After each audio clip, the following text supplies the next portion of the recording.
અમદાવાદના જમાલપુર અને બહેરામપુરા વિસ્તારમાં ચાલતા પાણીપુરી બનાવનારાને ત્યાં એમસીના ફૂડ વિભાગે અચાનક દરોડા પાડતા અત્યંત ડરામણી સ્થિતિ જોવા મળી હતી.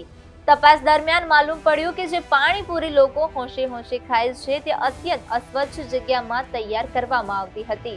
મસાલા માટે સડેલા બટાકા અને વાસી ચણાનો ઉપયોગ થતો હતો, જ્યારે પૂરી તળવા માટે વપરાતું તેલ વારંવાર ગરમ કરવાને કારણે ઝેરી અને કાળું મેચ જેવું થઈ ગયું હતું. આ પ્રકારની બિનઆરોગ્યપ્રદ સામગ્રી સીધી રીતે નાગરિકોના સ્વાસ્થ્ય સાથે છેડા કરી રહી છે.